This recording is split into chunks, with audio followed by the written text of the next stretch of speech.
to mathematicians and to, for instance, programmers, there's a drawback to the row echelon form, and that's that it's not unique. So if you notice before that when we were talking about row echelon form, that I mentioned that the algorithm that you go through to get the row echelon form, it's not unique. People can go different ways to get, and you'll get to different row echelon forms. Someone like a programmer who wants to write something that will always give you the same answer, that's not very helpful, not very great. So what we can do is we come up with what's called the reduced row echelon form. And this is unique. And another benefit is that it allows us to much more easily check whether two systems of linear equations have the same set of solutions. All you need to do is say, well, do they both have the same reduced row echelon form? So let's make a definition. Definition. A matrix is in reduced row echelon form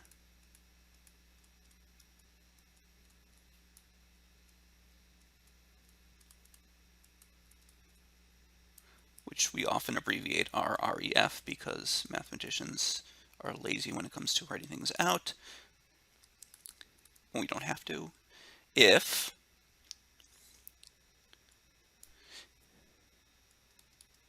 first of all, it must be in REF. It must be in row echelon form.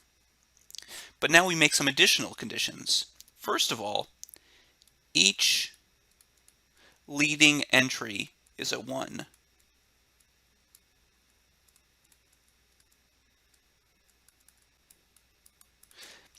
And because mathematicians, when it comes to naming things, are very creative, we call this a leading 1.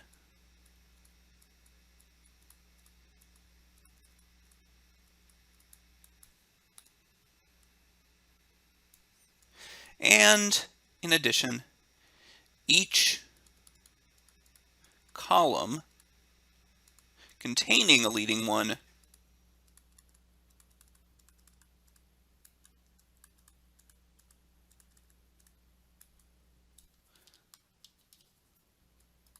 is 0 everywhere else.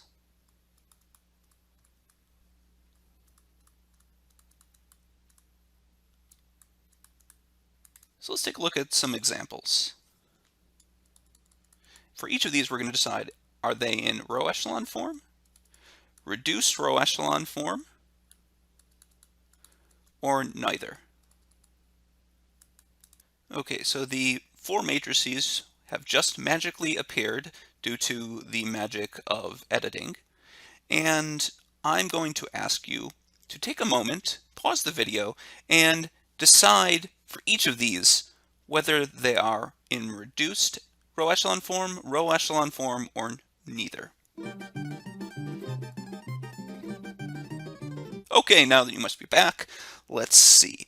Well, this first one, it's certainly in row echelon form, and that's because it has these 2 leading entries here.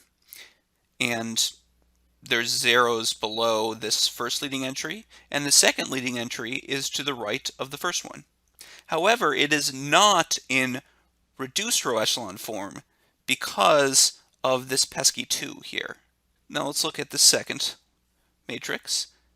Well, here it's almost in reduced row echelon form, but this leading entry here, instead of being a 1, is a 2. So this is just in row echelon form.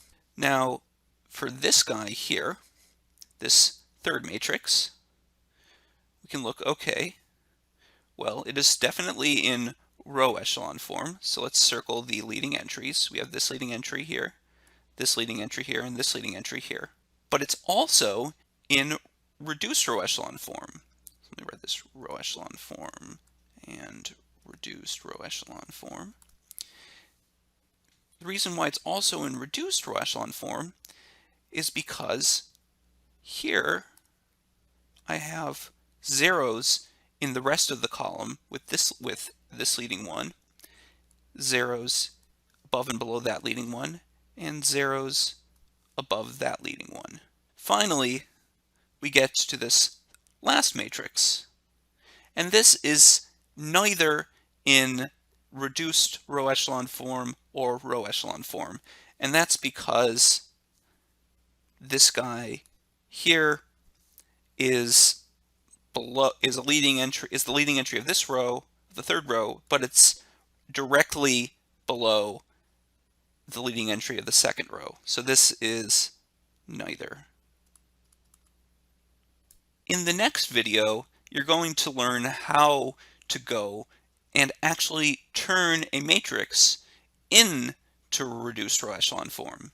And I also want to emphasize that the reduced row echelon form of a matrix is unique, whereas the row echelon form is not unique.